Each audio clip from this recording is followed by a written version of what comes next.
Piemēram, gados vīrieši, kas nevar pievilkties, kas nevar atspiesties, kas vispār nezin, kā muskulis atspildzināt. Tās nebija stundas, ne divas, bet tās bija 3 un pat vēl vairāk. Kas ir svarīgi? Svarīgas jau nav tikai tādas zināšanas. Tas, ka mēs zinām, tas nenozīmē, ka mēs varēsim nodot to informāciju citiem. Tāpēc arī treneris ir vajadzīgs, un tāpēc es arī esmu šādiem cilvēkiem, kas man izvēlās.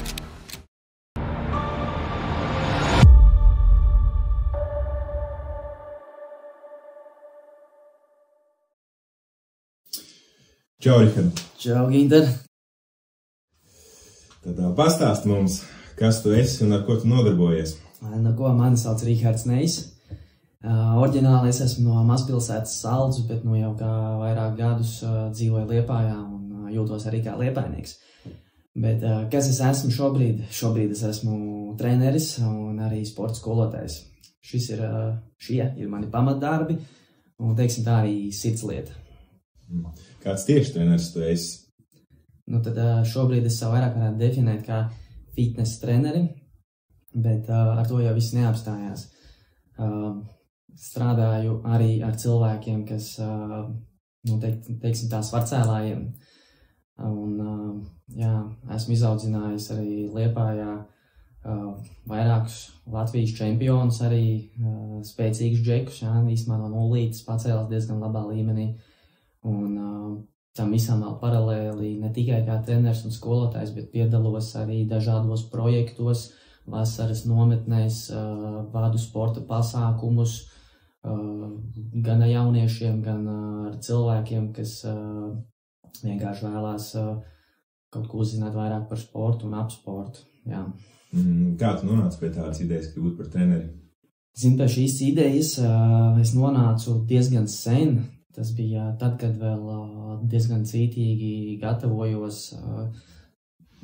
pats attīstīju sevi svarcelšanas sporta veidā. Es atceros, ka es biju diezgan jauns un es pavadīju zālē, teiksim tā, godīgi visu savu bērnību. Visu savu laiku pēc skolas, kā gāju uz zāli, tad tās nebija stundas, ne divas, bet tās bija 3 un pat vēl vairāk. Jo tad, kad es uztaisīju treniņu savējo, es uzkavējos, lai palīdzētu varbūt tiem jaunajiem džekiem, kas ir sākuši, kaut kādā veidā nedaudz bija tā sajūta, ka es varu kādam palīdzēt, kad es varu iedot kādam to pieredzi, kas ir man. Man šajā ziņā bija paveicies ar to, ka man bija ļoti laba tehnika, man bija tās zināšanas, kas man bija uzkrātas. Es nevarēju vienkārši paturēt tikai sev to. Es gribēju, lai arī tiem draugiem, kurus es biju atvilcis uz to svarcelšanas treniņu, es gribēju arī iedot viņiem to motivāciju, tās savas zināšanas, lai viņi uzlabotu to savu rezultātu. Jo, tu pilnīgi jūties priecīgs, ka kāds sasniedz to rezultātu. Un tad šis bija tas, kas man iedeva to lielo motivāciju un vispār lika saprast, ka man tas sanāk. Man patīk strādāt ar cilvēkiem, man patīk, ka viņiem komunicēt, it īpaši tādi, ja tev ir kaut kas, ko no sevis iedot. Kāda ir tā tava īpašā treniņa pieeja, kāpēc tie cilvēki tieši, tā teikt, līpa tev klāt? Es pamanīju, ka tu ap sevi spēj savākt tādu diezgan iespaidīgu tādu jauniešu bariņu, tādu motivētu, mērķtiecīgu jauniešu bariņu. Vispār kā tādā darbā, kurā es strādāju, arī skolā par skolotāju sporta un par treneri, kas ir svarīgi? Svarīgas jau nav tikai tavas zināšanas. Tas, ka mēs zinām, tas nenozīmē, ka mēs varēsim nodot to informāciju citiem. Ļoti svarīga komunikācija. Kā mēs runājam ar cilvēkiem, kādu mēs izveidojam kontaktu, to saikni ar viņiem, lai viņi mums uzticētos. Jo tieši tas man ļoti patīk, ka jaunieši arī nereizēm, kas nav saistīts ar sportu, viņi nāk, viņi stāsta par problēmām, viņi man uzticās, un tad šis ir viens no veidiem, kas palīdz tev atrast to kontaktu un vispār sasniegt rezultātu, tā komunikācija, tā draudzība, tā saikne, un it īpaši, ja tu vēl māki pats parādīt, izstāstīt un likt cilvēkam noticēt, ka viņš to var, un ka tu esi tas, kas tiešām vēlās viņam palīdzēt, rezultāts būs, un arī būs cilvēki, kas tev uzticās un kas vēlēsies ar tevi šajā gadījumā ar mani sadarboties.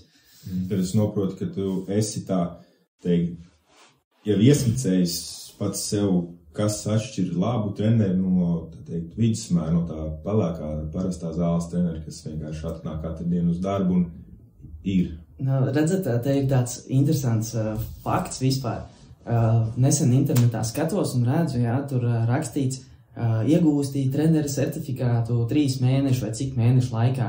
Pļāviens, kāds sakars, tu vari iegūt to izglītību, tu vari, tu vari sēdēt, studēt, mācīties, bet šeit ir viens, vai tevī ir vispār tā profesija iekšā, vai tev ir tas, tas arī var nosaukt to par talantu, spēt atrast to kontaktu, to saikni ar cilvēkiem, jo cilvēkiem vajag kam uzticēties, kam stāstīt par problēmām, lai vispār kaut kādā veidā arī progresētu, vai kaut ko kopīgi risināt. Tad ir šis variants, kas atšķir pelēko treneri, tad tas ir treneris, kas tiešām ir kā treneris ar visu sevi iekšā, ka viņš atdod visu to savu ikdienu, visu laiku, enerģiju tam.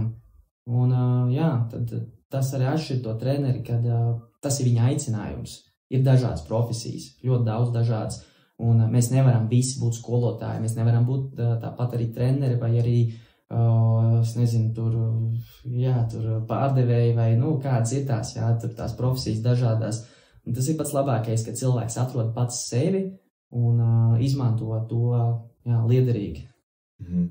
Tad pastāst varbūt arī pats par saviem sasniegumiem, jo tu kā treneris, kā tu saki, tu neesi izgājis vienkārši 3 mēnešu kaut kādu kursiņu, un tagad Rihards trenē cilvēks. Tev ir diezgan smaga pieredze, ne smaga, teiksim tā, bet bagātīga pieredze pašam. To varētu nosaukt par smagu pieredzi, jo sports un profesionālais sports, tas ir smags laiks, kas ir pavadīts gadiem, dienām, stundām, tu esi pavadījis laiku treniņiem, un viss sākās ar to, ka es sāku nodarboties ar svarcelšanu. Es biju diezgan jauns zēns, kas sākumā sasniedza Latvijas līmenī jau sporta meistaru. Tad man bija svars 56 kg, iedomājieties, 56 kg, tagad man ir 75. Tad 13 gados es ar 50 kg pacēlu 113 kg, tur kopsumā savācot 200 kg. Tiem, kas nezin, apmēram ieskicē, kā tas ir, tu pacēli 120 kg. Tas nav deadlifts, tas nav atvilkt no zemes, bet tā ir olimpiskā svarcelšana, kur tu tehniski uz pleciem virs galvas izcelto stieni, gaidi signālu, lai nolaistu. Tā kā, tas bija tāds mans izrāviens, tas pirmais. Un tad es diezgan lieliem soļiem turpināju, gāju, gatavojos Eiropas čempionātiem un tādiem starptautiskiem mačiem. Tur varbūt gan nesanāca būt vienmēr labākajiem, bet starp tiem top 6 Eiropas džekiem es varēju konkurēt. Un tad pamatā man ir tas spēks sporta veids, tā bāze olimpiskā svarcelšana, pēc tam arī izmēģināju spēka trīscīņā. Nesen vēl atradu diplomus ar lieliem rezultātiem. Es pat biju aizmirsis, es 205 varēju pietupties. Tagad jau vairs neeju uz tādiem svariem, bet tie cipari bija lieli. Un viss turpinājās ar to Liepājā, tā bāze, kad es atnācu, un šeit bija crossfits. Tad crossfits man bija kaut kas jauns, kardio, skriešana, augsts pulss. Tas man vispār kā spēka sporta veidu pārstāvim likās kaut kāds kosmos, ko vispār tie cilvēki dara.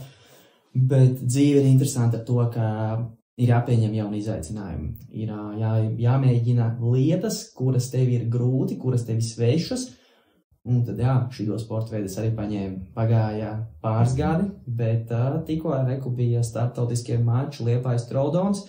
Gandrīz sanāca uzvarēt, neuzvarēja, augums šoreiz bišķi pievīla beigās volbolos. Bet, tāpatās, trīnieks bija, godalgots vietas, un var konkurēt ar spēcīgiem džekiem, jau arī crossfitā. Tā kā tie sporta veidi, tā bāze, viņa ir liela, un tie sasniegumi, protams, uz olimpiskiem spēlēm es netiku, tam jau ir pa vēlu. Bet, šādā veidā es arī turpinu, un es domāju, ka kādu laiku varēšu vēl sev parādīt. Vismaz šajos sporta veidos var arī nostartēt jebkurā laikā, kad kaut kas notiek. Jā, tieši tā. Rihards man pats ir rādījis savas kastes ar medaļām, plauktus, kausus, sienas. Un tur tiešām ir, kā tu saki, 100, 200, tā teikt, tās medaļas kausi visādos spēka un izveicības sporta veidos, jā, kā tu saki, svarcelšana, crossfits. Kā nekā 20 gadi aizvadīt, un iedomājies sacensības bija kādreiz, svarcelšanā toči, kā tur mēnesi bija. Jā, tad iedomājies, jā, cik tur varētu sacensības, es nezinu, cik saskaitīt, jā, daudz tā pieredze liela. Tad jau tev ir sakrājies arī tāds, tā teikt, nesakrājies, bet ir kāds labs ieteikums jauniem sportistiem, ne tikai, tā teikt, svarcēlējiem, bet vienkārši varbūt kādam entuziastam, kas grib sievietē, vīrietim sāk trenēties. Jā, ar tiem tas ieteikums ir tāds, un, protams, ja kāds vēlās kaut ko braukt, daudziem ir tas, ka viņi grib sevi pierādīt, sev, citiem. Mēs gribam piedalīties, un mēs gribam, 1, 2, 3 vietu visi grib iegūt. Bet kas ir vajadzīgs? Vajadzīga ir pieredze. Un ja nav pieredze, ir uztraukums, ir kļūdas un viss tās. Un to mēs nevaram, ja mēs neesam sakrājuši šo sacensību pieredzi. Mēs nevaram atnākt un būt labākie. Tā tas vienkārši nestrādā. Bet ir atkal cita cilvēku grupa, kam nav vajadzīgs, jā, tas spēlēt uz to publiku, ietu kaut ko uzvarēt, jā, viņi varbūt grib bišķiņ savādāk, grib priekš sevis tā kā nākt, sportot, uzlabot veselību, jā, tad tur atkal ir cits stāsts. Viņš nāk ar saviem mērķiem, tad tur atkal jāstrādā, protams, savādāk. Ko man, piemēram, darīt? Es ienācis jauns puikas sportā, un man ir baigais ego. Ko tu man ieteikt? Baigais ego, tad aizēj piedalies, paskaties, jā, kā tev ies, vai ko man ir bračka tagad, jā, viņš arī gan jau klausīsies šito. Bet viņš tikko sācis ar crossfit nodarboties, ir iegājis sporta zālē, dabūjis bišķiņ azāt, jā, viņš grib piedalīties un startēt. Kaut arī tur ir tas kustību apjoms, tie vingrinājumi ir tik daudz un dažādi, ka, kamēr tu nepamēģini, tu nesapratīsi, ka visi tiešām, ka vēl ir ko darīt un ko trenēties, bet aizēj, pamēģini, piedalies, tu sapratīsi, kādā līmenī tu esi un kādā līmenī ir tie citi. Tā kā vienmēr var pamēģināt, lai tu saprastu, kur tu atrodies šobrīd, un pēc kā tev vēl ir, kur tiekties. Un tajā brīdī, kā Rihards saka, ka tu piedalīsies un varbūt pat aplauzīsies, ja to savu ego nolauzīs, to savu spārns, vai tu būtu tas cilvēks, kurš varētu nokontrolēt šo brīdi un neļaut, tā teikt, tam jaunajam sportistam ar to ego vienkārši ieskriet sienā, bet sagatavot viņu ne tikai varbūt nenāk par svarcelšanu un crossfit tieši, bet arī, piemēram, par fitness jomu, ja es, piemēram, gribu uz skatuves kādreiz uzkāpt vai vienkārši būt labākā formā. Un es esmu sasapņojies, ka es tagad aiziešu uz pirmo treniņu un izskatīšos tā kā Džeki, kas kāpj uz skatuves bodybuildingā. Patiesībā neviens mēs nespējam izaugt un attīstīties, ja mēs neesam saskārušies dzīvē ar grūtībām. Un tās grūtības ir tās, kas vispār audzē to mūsu raksturu, un tādā veidā mēs arī varam sasniegt to rezultātu. Jo, skatoties vispār, neviens cilvēks nekad neko nesasniedz uzreiz. Mums ir jāiet cauri grūtībām, mums ir jākrīt, jāceļās, un, protams, jā, bieži vien cilvēks viņš to nevar. Viņam ir komanda vai treneris, kas tevi motivē, kas atbalsta, vai tie ir tavi zāles biedri, bet rezultātu var sasniegt, ir jāiegulda smags darbs, jo tajā darbā, vienmēr tas darbs atnesīs rezultātus. Tikai kāds tas ir atkarīgs no tevis, cik ļoti tu esi motivēts, nepadoties un cīnīties. Jebkurā veidā, jebkurā sporta veidā, arī uz sevi. Tas ir vienkārši liels darbs, liela cīņa ar sevi. Jā, savu dzīvi. Jā, man patīk tas tavs, tā teikt, citāts, ka treneris, tas nav tavs treneris, bet tā ir reāli tava komanda, tas ir tavs atbalsts plecs. Ar treneri tu ej uz savu mērķi un treneris tev palīdzēs. Bet sagrupēt, tā teikt, tādos blokos, ko tieši tu piedāvā tam cilvēkam, jo es saprotu, tas ir ļoti daudzpusīgs, bet es pieņemu, ka tu vairāk ej uz kaut kādu noteiktu nozaru šobrīd. Jā, šobrīd ir tā, piemēram, pie manis lielāko daļu trenējās cilvēki, kas nekad dzīvē neko nav darījuši. Varbūt viņš tur ir bijis, varbūt kādreiz sportzālē vai riteni braucis, bet pamatā pie manis atnāk cilvēki, arī, piemēram, gados vīrieši, kas nevar pievilkties, kas nevar atspiesties, kas vispār nezin, kā muskulis asprindzināt. Un tad tas, ko es piedāvāju tev palīdzēt uzlabot savu ķermeni, padarīt viņu stiprāku, veselāku, kaut kādā veidā pa plauktiņiem visu pakāpeniski salikt. Jo tas mans galvenais uzdevums ir palīdzēt tam cilvēkam. Es šajā ziņā sevi neuzskatu par augstākā līmeņa profesionāli, kas varētu strādāt ar arī dažādu augstākā līmeņa sportistiem, kas ir vai gan jau arī varētu, vai ne? Bet cilvēkam, kam nav zināšanas, viņam jau neko sarežģīt nevajag. Un viņam vajag cilvēku, kas palīdz pakāpeniski sadalīt slodzi, iedot pareizos vingrinājumus, sākt ar bāzi un tad pamazām apaudzēt. Jo ir rezultāts, tiešām ir rezultāts cilvēkiem, kas nāk, un tāpēc es varu konkrēti būt drošs par to, ko es daru tajos treniņos, kā rezultāts ir. Viņš nav uzreiz, paiet gads, paiet 2 gadi, bet ja cilvēks strādā, tad no 2 pumpīšiem viņš jau var 25, 30 un pievilkties un parādās muskuļmasa, parādās dzīvesprieks. Un pretēji arī svara nomešana. Tad jautājums bija, ko es vēl piedāvāju. Viens ir jātīra spēka treniņi. Tu gribi kļūt spēcīgāks, tu gribi kļūt muskuļaināks, tu gribi nomest lieko svaru. Tad īstenībā šis viss ietilps tādā vienā virzienā, tie ir izmaz smagi treniņi, darbs ar sevi, savu dzīvi, savu uzturu. Tad es palīdzu tev sakārtot īstenībā, ja godīgi, ka treneris, es palīdzu sakārtot tavu dzīvi, jo, ja tev viss ir kārtībā, tu jūties labi, tad arī treniņos būs rezultāti. Tā kā tas treneru darbs, viņš ir ļoti plašs, jo, tas ir tāds diezgan ietilpīgs process, kurā ir jāstrādā visiem, gan treneriem, gan arī sportistam. Bet, ja, piemēram, es gribētu treniņu programmu no tevīm saņemt vai kaut kādus uzturieteikumus, to arī nodarbojies? Tad pirmkārt es strādāju individuāli ar cilvēkiem treniņos, kā tie individuālie treniņi. Es cilvēkiem arī sastādu plānus, attiecīgi tas, ko viņš gribēja. Viņš, piemēram, vairāk grib spēku ar stieņiem vai arī tieši uz tādiem muskuļu audzēšanas vai kardio treniņiem, tad attiecīgi treniņu programmu pielāgojot tām viņa sporta zālē, man jāzina, kur viņš atrodas, tad tās ir treniņu programmas arī. Pārsvarā ir individuāli treniņi un treniņu programmas, kā es šobrīd strādāju kā treneris. Tas ir tāds pamats, kā paiet man ikdiena. Vai tu vari īsi ieskicēt, neatklājot savus, biznesa noslēpumus, kas apmēram ietilpst tajā tavā treniņu programmā? Es teikšu tā, nav jau nekāda speciālā formula. Treniņu programmas visi tā izvar, jebkuri cilvēki mēģina pārdot savus produktus, bet tas, ko es varu pateikt, atnākot, es zināšu, ja es zināšu, kādā līmenī tu esi, es zināšu, ar ko tev sākt zālē. Jo iesākot cilvēks treniņus, viņš nevar taisīt nenormāli sarežģītu fitnesu, viņš nevar strādāt ar kaut kādiem trenežieriem, kas ir nenormāli sarežģīti. Viņam ir jādara pamati, jāstrādā, jāstiprina dažādas muskuļu grupas, jābūt dažādībai un jāattīsta viss kaut kādā balansā līdzsvarā. Tā kā man ir tas savs redzējums, ko es varu piedāvāt cilvēkam, viņam sākot darīt un turpinot, un kā rezultātu palielināt pakāpeniski un pareizi.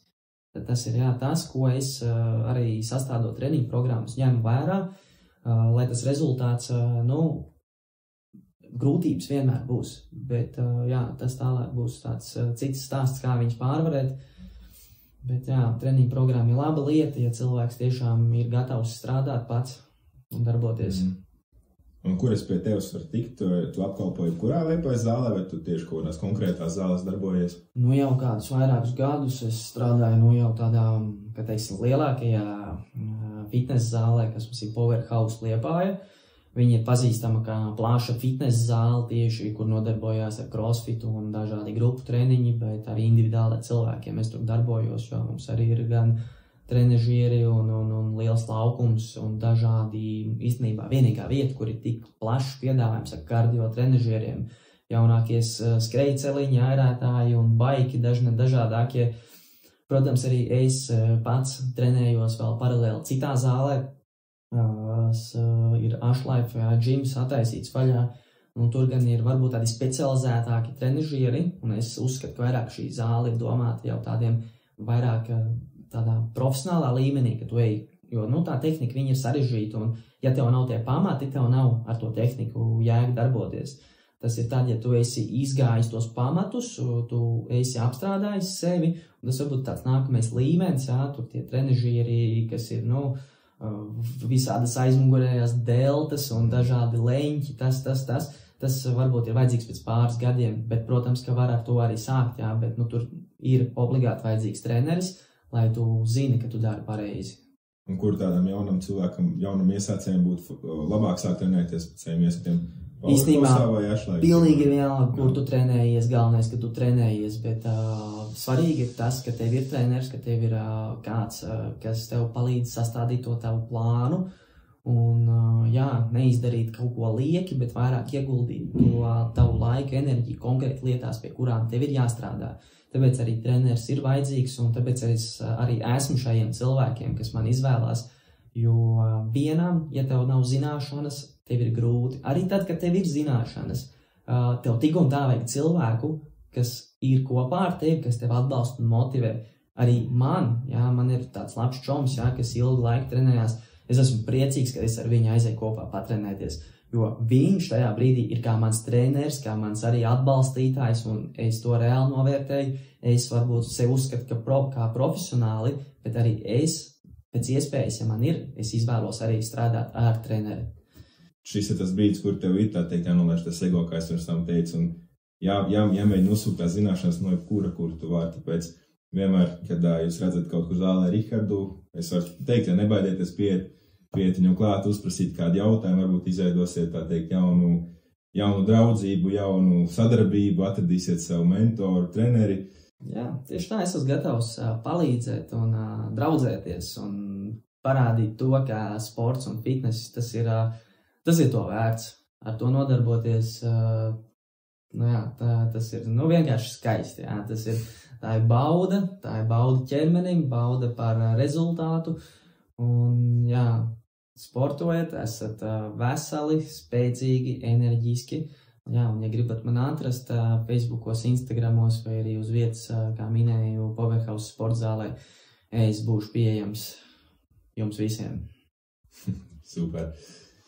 Paldies par interviju Rihardam. Kā Rihards jau minēja, meklējiet viņu, manuprāt, visur, vai ne? Tur es nevaru būt, bet meklējiet mani sociālajos tīklos, zvaniet man, bet tāds jau nav tas mērķis. Mērķis galvenais pašiem kļūt labākiem, spēcīgākiem, un es, ja ir nepieciešams, tad es varu jums palīdzēt, es varu būt jums atbalsts un, kā komanda, kā treneris, lai palīdzētu jums sasniegt jūsu mērķus, tā kā,